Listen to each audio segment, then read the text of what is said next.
मत्ती रचित सुसमाचार अध्याय 10।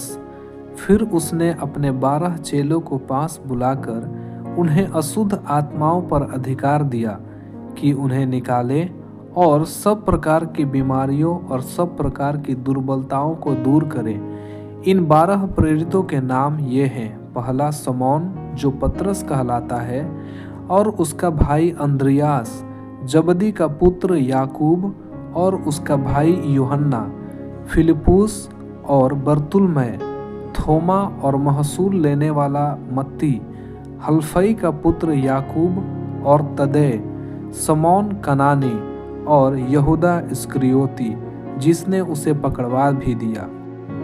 इन 12 को यीशु ने यह आज्ञा देकर भेजा, अन्य जातियों की ओर न जाना और सामरियों के किसी नगर में प्रवेश न करना, परंतु इस्राएल के घराने ही की खोई हुई भेड़ों के पास जाना। और चलते चलते यह प्रचार करो, स्वर्ग का राज्य निकट आ गया है। बीमारों को चंगा करो, मरे हुओं को जिलाओ, कोढ़ियों को शुद्ध करो, दुष्ट आत्माओं को निकालो।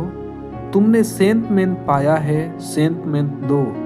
अपने पटुकों में न तो सोना और न रूपा और न तांबा रखना।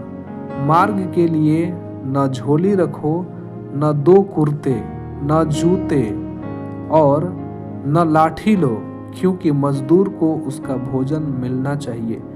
जिस किसी नगर या गांव में जाओ तो पता लगाओ कि वहां कौन योग्य है, और जब तक वहां से न निकलो उसी के यहाँ रहो। घर में प्रवेश करते हुए उसको आशीष देना।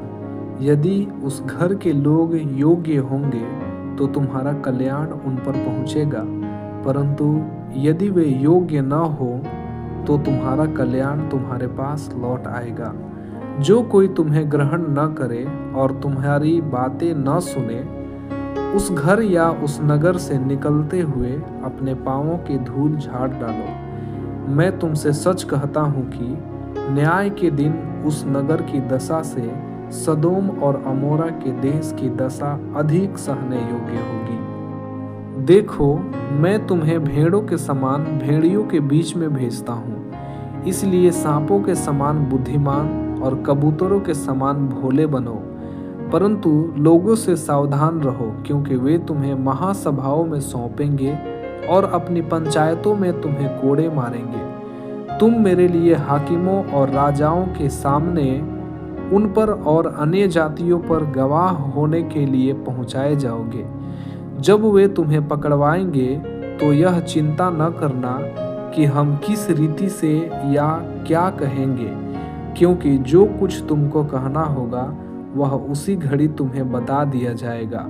क्योंकि बोलने वाले तुम नहीं हो, परंतु तुम्हारे पिता का आत्मा तुम में बोलता है। भाई भाई को और पिता पुत्र को घात के लिए सौंपेंगे, और बच्चे माता पिता के विरोध में उठकर उन्हें मरवा डालेंगे। मेरे नाम के कारण सब लोग तुमसे बैर करेंगे, पर जो अंत तक धीरज धरे रहेगा उसी का उद्धार होगा। जब वे तुम्हें एक नगर में सताएं तो दूसरे को भाग जाना। मैं तुमसे सच कहता हूँ, तुम इस्राएल के सब नगरों में न फिर चुकोगे कि मनुष्य का पुत्र आ जाएगा। चेला अपने गुरु से बड़ा नहीं होता, और न दास अपने स्वामी से। चेले का गुरु के और दास का स्वामी के बराबर होना ही बहुत है। जब उन्होंने घर के स्वामी को शैतान कहा, तो उसके घर वालों को क्या कुछ न कहेंगे। इसलिए मनुष्यों से मत डरना, क्योंकि कुछ ढका नहीं जो खोला न जाएगा, और न कुछ छिपा है जो जाना न जाएगा। जो मैं तुमसे अंधियारे में कहता हूँ उसे तुम उजियाले में कहो, और जो कानों कान सुनते हो उसे छतों पर से प्रचार करो। जो शरीर को घात करते हैं पर आत्मा को घात नहीं कर सकते, उनसे मत डरना, पर उसी से डरो जो आत्मा और शरीर दोनों को नरक में नष्ट कर सकता है। क्या पैसे में 2 गौरैये नहीं बिकती?